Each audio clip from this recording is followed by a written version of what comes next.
Hi, and welcome to Around the Block with GoodBlock. Today, we have a really awesome episode for you today. I have Sean and Nathaniel from GoodBlock here with me. We are going to hear from Lliam about a proposal that's up for vote right now. You should go vote on Decide Voter. And also a quick market minute with Nathaniel and some other fun stuff. So stay tuned. So, Erica, who do we have today? What are we doing today? What's happening?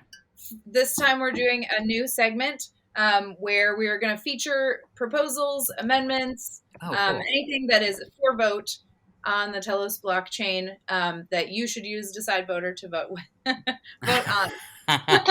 Nice. And nice. We got to get our stuff in there too. Yeah. Yeah. Right. So this new segment, we're going to talk about all kinds of proposals, amendments, elections, anything that's up for vote. And our first proposal that we are going to feature is with our friend Lliam from Corduroy Earth. Or I saw him. I saw him lurking in the green room. Yeah. Oh, wait, we don't have one of those. Never mind. Awesome. Okay, well, so then let's bring Lliam in here to tell us about Pomelo grants and why we should vote for this proposal. I love it. Hey guys, thanks for bringing me in. I definitely wasn't just sitting there while you did that whole intro. Fancy seeing you here. How's it going? Oh, wow, it's Lliam. Thanks for having me on this. It's lots of fun. And thanks for involving us also. For those who don't know, we're working on the back end on these episodes, doing the production. So, it's always great to collaborate with GoodBlock and the Telos community on fun community and cultural things like this. So thanks for bringing us in. Good to have you. Thanks for, awesome to have you guys working with us. I mean, we're so grateful and lucky to be working with you guys too. So thanks for being here. Do you want to start by telling us, Nathaniel wanted to know more about Pomelo grants. Yeah, so I think probably the best place to start, because it's a confusing thing, because it's very meta public goods in that, we're applying to Telos Works for a grant, a public goods funding mechanism on Telos to go promote more public goods on Pomelo, which is a separate, public goods funding mechanism. So let's talk about Pomelo first and what that is. And then we can talk a bit about the proposal and the ins and outs of it. So Pomelo is a public goods funding protocol that's built on the EOS network, and it's there to fund further development of the open web. It's very similar in its ethos to the mission of Gitcoin, which has been a popular protocol in the Ethereum Solidity community. And what it is at its essence is it uses quadratic funding, which we'll get into a brief explanation of what that is in a second. It uses quadratic funding to optimally, democratically fund public goods. So what is a public good? Let's talk about that first. Public good is something that, the more that you use it, it does not get consumed. There's as many people as want can access it or consume it, and it doesn't go away. And the second part is that anybody can access it. So examples of real world public goods are things like roads, culture, arts and media, the lake, that you go swimming in. It's very hot here right now, so that's why I'm thinking of that. But that is essentially what a public good is in the real world. And what Gitcoin, Gitcoin was one of the kind of founders of the public goods movement, did is they said, well, these protocols that we're building, this open source technology is in a sense a public good. So how do we come up with methods to fund it and to fund things that might have a really high impact on the communities around them, but might not have a traditional business model. It can have a business model, but there's also things out there that we all just need and see value in, that we need to come up with ways to fund it. So that is essentially what the mission of Pomelo is. If you get some of the founders of Pomelo, they'll probably be able to dive into it a little bit deeper and tell you more about it. But to me, that's a big part of it. And then it uses that mechanism, the quadratic funding mechanism. And the concept of it is, there are two rounds of funding. You have a crowdfunding round, so similar to what you do with like a Kickstarter, where community people come in and they say, we like this project, we want to give it $5 or $10 or put some money in. And then there's a matching round, where you have bigger donors. So with Pomelo, it's the EOS a network foundation that is one of the bigger donors with Gitcoin. The Ethereum Foundation and other ecosystems usually contribute, but you create a big matching pool. So after you've gone through this crowdfunding round, projects get matched with funds from the matching pool.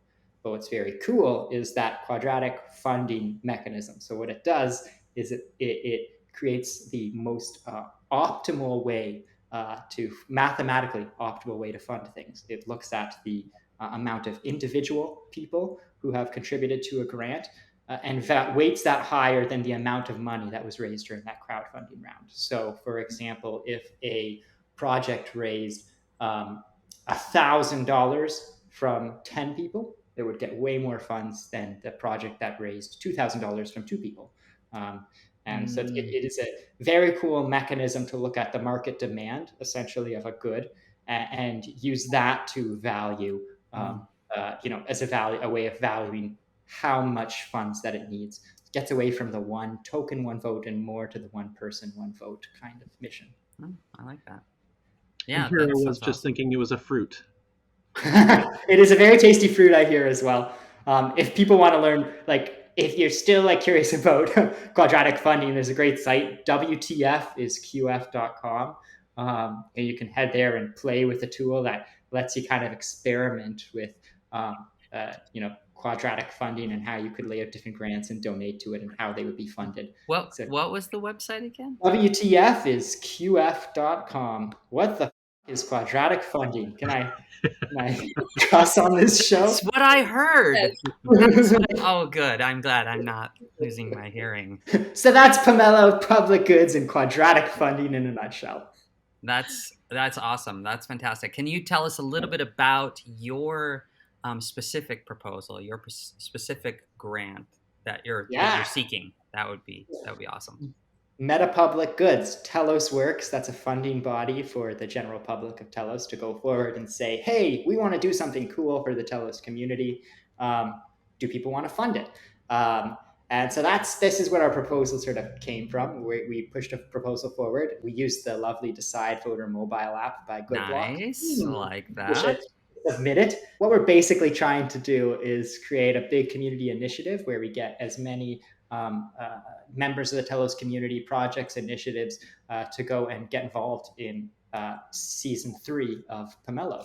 Nice. Because EOS and Telos share the same code base, right? EOSIO Plus, soon to be renamed to avoid confusion. Telos native projects are eligible to get involved in Pomelo season 3. There are some caveats to that, of course. It has to be, considered a public good, and you have to make a case for that. And it has to, in addition to benefiting the Telos community, find ways to benefit the EOS community, because a lot of the funds come from that ecosystem as well. But we see it as a great opportunity to just create further collaboration between our ecosystems and create more funding opportunities as well for projects on Telos during the bear market. So what we're asking for funds for is to essentially do a big onboarding initiative, create some marketing material, get as many Telos projects as we can onboarded, and then create some informational documents that will guide the Telos community and through voting on projects, and some events and fun stuff thrown in there as well, where projects can come talk about what they're doing, pitch their project to the community, and basically just have a good old Pomelo party. All right, guys. Now I think it's time to move on to our next segment. Thanks for joining us today, Lliam. Nice. Thank you, Lliam. Thank you. Yeah, you bet. What is the next segment? What do we got? What's exciting and happening? Next on deck, we have Nathaniel, who is going to bring us his market minute. So we are going to time Nathaniel with 60 seconds on the clock to give us as much market news and tips as he can in that 60 seconds. Are you ready, that's Nathaniel? Fantastic. I am ready. Put up the clock. All right. 3, 2, 1, go. So I just want to preface this with some warnings. Moss's market minute advice is purely speculative and in often cases downright wrong. No representation or warranty express or complied with the respect to completeness, accuracy, fitness for a particular purpose, or the utilities of these materials, or any information or opinion contained within. No part of this message is intended to form any part of a contract. Any views expressed in this message are not necessarily the views of my employer and the company or its directors, officers, or employees, and makes no representation or accepts any liability for accuracy or completeness unless expressly stated to the contrary. Not researching for yourself is likely to cause unquantifiable loss that may not be capable of remedy by payment of damages. Subject to change without notice. Do not take this advice if you have high blood pressure, heart disease, diabetes, thyroid disease, asthma, glaucoma, or difficulty in urination. If condition persists, consult your physician. I'm not a cop. I'm not a lawyer. I'm not a fiduciary. I'm not a cat. And in this week's news, and that's all we have time for today. Whew. Solid gold advice. Thank you so much for that. Mm-hmm. You're welcome. You're welcome. And we're looking forward to next week's. I will be back to bring more financial advice in the future. Oh, tremendous. We are very fortunate to have you. All right. And now it's time for us to move on to our main topic for today, which is actually going to be getting to know the rest of the GoodBlock team. So let's dive in. I'm CJ Walters, and I am the head of product at GoodBlock. I have a long history of project management and marketing, so this role was a natural fit for me. I'm excited about working for a company that's at the forefront of Web 3.0 and really working on its foundation. GoodBlock started out as a Web3 game developer 4 years ago, and we quickly realized that Web 3.0 needed so much more work and wasn't really ready for what we wanted to build. So since then, our founder, Douglas Horn, wrote the white paper and assembled the Telos launch group, which was over 120 people from around the world who collaborated to build the Telos Network. And that's actually how I got involved and eventually came to work at GoodBlock. Along with the network came Decide, which is an open source blockchain governance engine that we built for the Telos Network. And since then, we have actually built an app that people can download on their phones to do all kinds of different governance functions on the Telos Network, which is pretty exciting. Another piece that we're working on, and this is really kind of my focus at this time, is building another piece of the foundation of Web 3.0, which is the very exciting decentralized storage solution called dStore. What dStore really does is creates that kind of bridge between Web 2.0, where you have the centralized solution where people can go and have billing and all that kind of stuff that's very safe and secure, and marries that with this entire network of decentralized storage providers around the world who are all getting paid. And that's exciting because Web 3.0 can't really happen without storage, and we're making that. So that's what I'm excited about. My name's Will, and I'm a developer at GoodBlock. I first got into blockchain, I can't remember the exact date it was, but Bitcoin was $300 a coin, and we were playing with colored coins back then, and I wanted to be able to write my name in the blockchain, so that became a challenge. As I was doing it, a friend saw what I was doing and said, "Hey, I'm working on a Bitcoin ATM. Do you want to get some development time on this?" I was, "Sure, yeah, show me what you know." So that kind of led me into the whole world of blockchain. Off the back of that, I started picking up some Ethereum work, ended up going to all the dev cons up to Cancun, and then went back into physical products for a short while, and then got heavily involved in EOS, and then now, with GoodBlock. For me, it really is about the people more than the project or anything else. And at GoodBlock, we have a good team of people who like to get the job done. And a lot of previous roles I've been in, the analysts will give me a big wad of paper and say, "This is what we're building," and I've got no say in it. I've got no input into it at all. I just sit and code, and out comes the finished product. Where at GoodBlock, I feel like I have a good amount of say into the product. I think there's a very simple honesty at GoodBlock where everyone says it exactly how it is, and there's no, flowering something up or, over complicating anything, or there's no rivalry, or I know more than you, I've got more knowledge than you, I believe only I know the direction we should be going in. Everybody gets a voice, and everybody gets their chance to say how the future should be or how it should look like. So I think that environment's great for being creative and pushing forward quickly. My name is Lliam, and I work in the business development department at GoodBlock. I get to meet interesting people and find out if any of our software or technologies can help them on their journey. I love the company culture. So I've been working remote since before working remote was really a thing at GoodBlock, and we have a really fun culture. We do async work. Our work is not based on hours put in a week. It's based on just productivity and getting the job done. And my coworkers are super supportive. We're often helping each other across departments on tasks and thinking of fun new ways to keep in touch. One of our products is a blockchain-based voting application. Right now we have a mobile version and we're working on the desktop version. And it's super exciting because in the world that we all live in, there is this question of authenticity when it comes to voting and ways to collaborate and communicate and signal our desires. It's severely lacking. We're like way behind the ball in that. So to have this product that could really change people's lives for the better. I mean, not just the big stuff like national voting, but the little stuff like your HOA, or if you belong to a co-op, having a tool that people need and want, or need and they don't even know they need it, is super exciting and super fun. And I love speaking to people about it and the possibilities that surround, just all the possibilities that come into play with something like that. An app that I'm most excited about, let me think, there's so many to pick from in the Telos ecosystem, but I would have to say the Conda weather balloon application.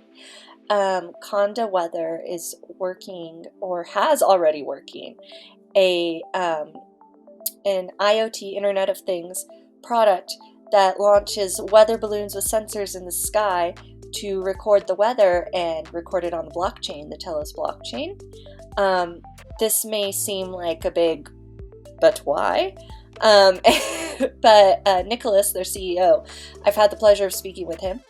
And apparently in many parts of the world, even parts of the US, we don't have great weather readings. And I believe that they're launching in Kenya, and especially there, they don't have a predictable weather prediction system. So these weather balloons go up in the sky and can tell them like, hey, this weather's coming, or, expect this or that. And getting that reliable data to the blockchain, unaltered, public, is going to be just transformational for how they plan for weather events and for tracking long-term weather patterns. So I really love that because it's such a non-blockchain application. Like, we're so used to hearing about, and of course on social media, just NFTs or like airdrops and marketing and hype and all this stuff. I'm not placing any judgment on that. It's good or bad, but we don't often get to hear about blockchain technology being utilized without the crypto side, if that makes sense. Although they do have a little bit of a crypto side in that they pay people in crypto to put these sensors in and around their property, but it's such a small piece of it. It's not the main thing, like the leading headline. So it's really exciting to show people, hey, blockchain's a thing, apart from crypto, and that the technology is so versatile. Hey everybody, I'm Nathaniel, and I'm the system administrator here at GoodBlock.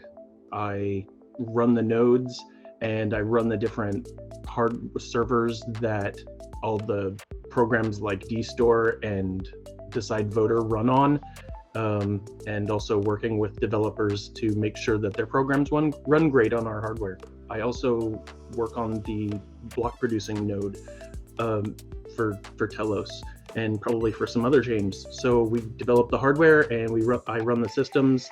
I'm also writing a BP manual, which should be fun. I'm running all kinds of different services. We got like Defuse and Hyperion, and also the chain API, and writing manuals for all that stuff and putting it on our Medium. Working with GoodBlock, I like the collaboration, I like the camaraderie, I like that the team sees potential in the blockchain and wants to make it good. Being able to work on the blockchain as a block producer has been very fun. I really enjoy getting to add new services. I work at it at a programmatic and a systematic level, so I get to build hardware for our blockchain, which is very exciting. I originally got into blockchain like way back in 2010, 2012 era. Our office did a Bitcoin mining, and I remember buying a pizza with it to share with my office in like 2012 when it was a craze. It had like just gotten $1. I changed jobs and I completely forgot about blockchain. And then Erica and Douglas and I met at a coffee place, and they told me they needed someone for hardware and as a developer, and I just jumped in with both feet. And ever since then, I've just been learning and developing. My favorite blockchain project has got to be Cluist. The game's an augmented real-world mobile game, and it's about making and playing quests in the real world. And it also utilizes NFT technology to let their players bring assets into the game and tell their own stories. It's pretty cool. I can't wait for it to hit the App Store in the US. Hi, my name is Erica, and at GoodBlock I'm in charge of operations, so I'm taking care of mostly the business side of things, as well as oversight for products and processes. One of the things I like about working for GoodBlock is I absolutely love the people. Our culture is welcoming and empowering. We get to work on amazing projects with people from all over the world. I've gained a ton of confidence working here. I've been given tools to grow personally and professionally that I haven't experienced again in any other working environment. I wouldn't trade that for anything. Something I am captivated by in my work is, again, people, but it's the people I consistently have come across in the Web3 space in general. They're incredibly intelligent and passionate, and I love being part of this bustling new world, especially after having gone to Davos for the World Economic Forum. So many people there in blockchain just have these beautiful niches to solve problems that they see in the world. How I first got into blockchain is kind of a funny story. I was bamboozled. I had a good friend and mentor, Beth, during the Telos launch, who kept telling me that they were looking for someone like me, and to let her know if they knew of anybody. After a little while, she sent me some links about blockchain and said, let's go to coffee. And, I was just buzzing with excitement to learn about this new technology. So I was pretty much hooked. A non-GoodBlock app or project that I'm very excited about, I'd say Apex is definitely at the top or near the top of that list. It's easy to use, it's familiar for people. I think apps like this are what's going to lead the way to mass adoption. My name is Sean Anderson, and I'm the head of growth at GoodBlock. So I work very closely with business development and in the areas of generating revenue and raising capital. What I like about working at GoodBlock is, well, there's a lot of things, but a big thing for me is the team. We do have a really, really dedicated, committed group of people who don't just see it as like some 9-to-5 thing or a way to make a quick buck, but are really looking at it as a group of people or an organization that can make a difference, not just in their lives, but in the lives of the world. I mean, it can make a difference in a lot of people's lives in some very positive ways. So that's what excites me about working at GoodBlock, because we are building things that are going to have a long-term positive impact.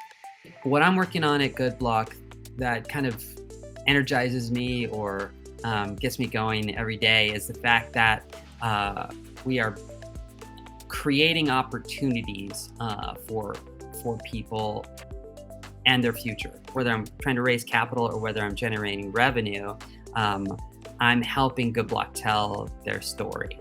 I'm helping us tell our story. And finding the right words and finding the right imagery, and then connecting that with the right audience.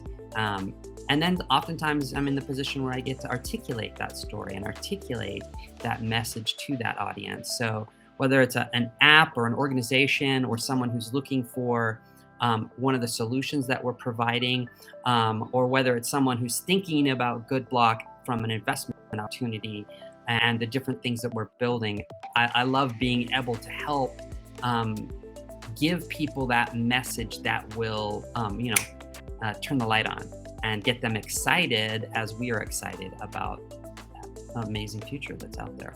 A couple of really cool non-GoodBlock blockchain apps that I'm excited about are Zeptogram and Apix.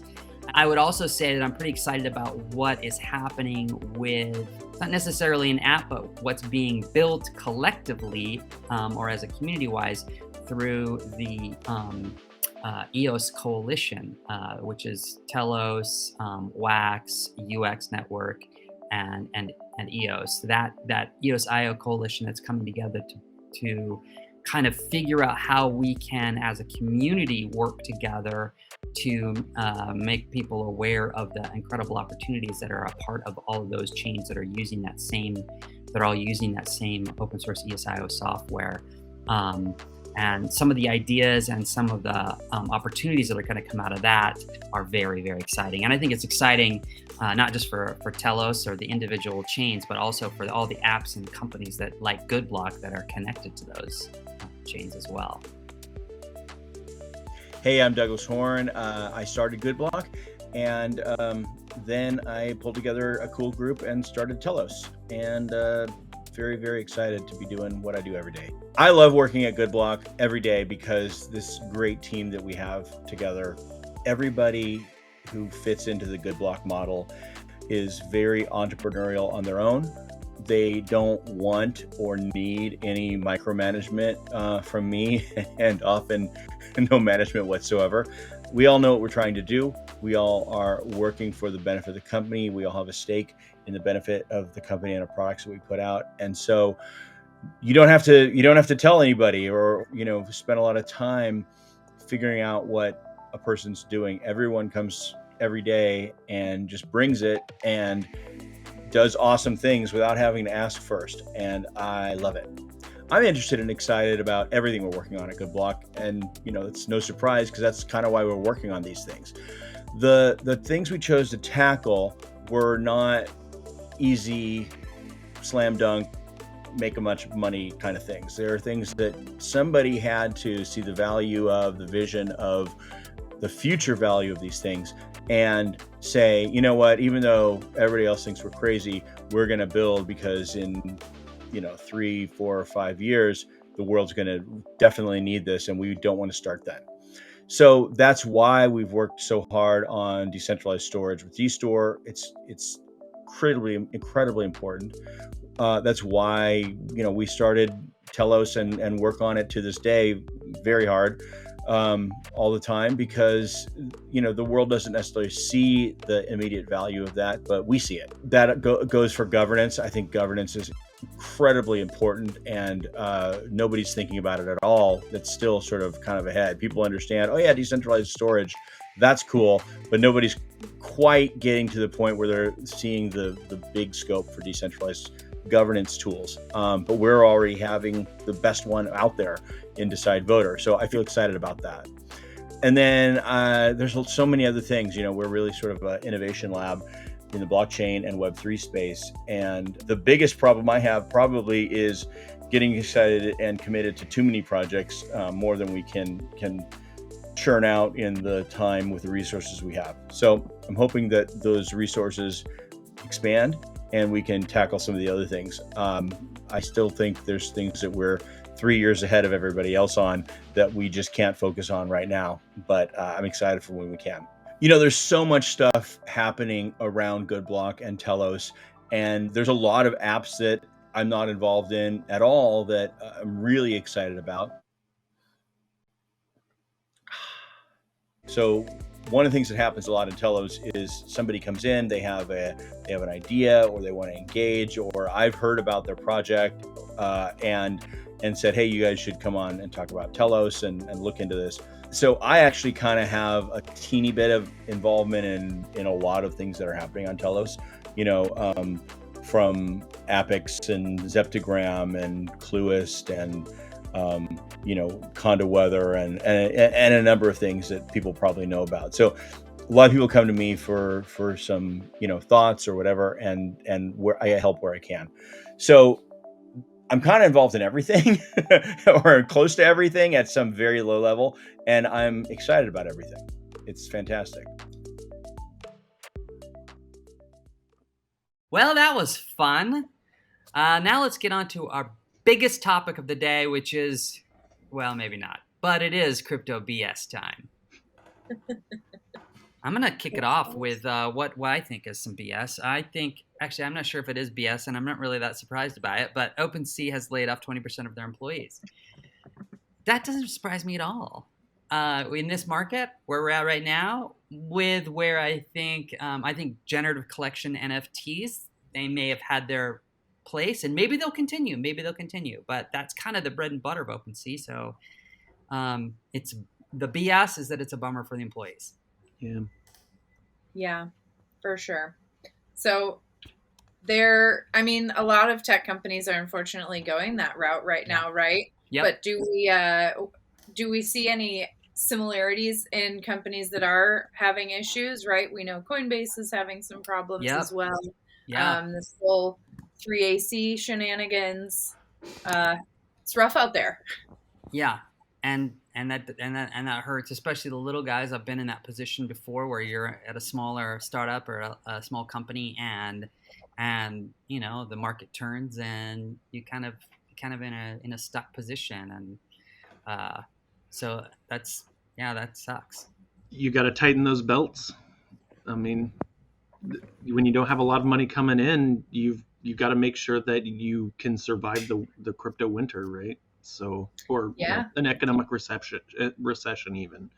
I think that goes back to leadership having a more, being idealistic is great, but you also have to have just a bit of pragmatism in there as well to recognize, that you may not go to the moon in 6 months. You may not go to the moon in 2 years. And just being prepared for that process and being wise about how companies hire, I think that's huge. Yeah. All right, we've beat that dead horse. In other BS. Yeah, what's other BS? There's a lot of it. So there's a lot of BS out there. Let's be honest. The G20 has been happening this week. I don't know if you guys follow that at all. Mm-hmm. I follow it very lightly, pretty much what the news spouts to me on my Google Home in the morning. And it pretty much sounds to me like the world's elite are just getting together to decide on some crypto regulations. Oh, that's so decentralized. Don't know anything about. That's so decentralized and lovely. I love that when the people who know nothing about what we're doing tell us what we're doing. I guess in good news, the crypto bill, which got presented to Congress, is not going to be voted on this year. So they're going to give more. This bill particularly is going to give the Securities and Exchanges Commission more power to manage coins and to determine what stable coins are and sanction compliances and energy consumption reporting. So we're not going to vote on that bill this year in the U.S. So I have heard that there are over 50 bills that have been presented just in the U.S. this past year or so. So my thinking is that we're not going to be voting on it anytime soon because there's just so much to decide on, and really what's probably more realistic is I have to look at all of these bills, right, and come up with the best solution based on most likely a combination of all of them, right? Yeah, and it is 100% speculation on my part. Yeah, it's 100% speculation on my part, but I am venturing a guess that a lot of these bills are out there by people that they're all reactionary. Now, I could be wrong on that. Maybe there's some good ones out there, but it just seems like oftentimes we see more reactive responses than actual well thought out, wise responses to challenging situations. And I'm anticipating that's probably what a lot of these are. Proactivity in my government? I don't think so. All right. Well, I think that's probably all the time we have for today. Thanks so much for watching, everybody. If you liked this video, make sure to give it a thumbs up, subscribe down here, and press the bell button so you get notifications when we create new videos. And thanks for being here. Thanks, everyone. See you next time.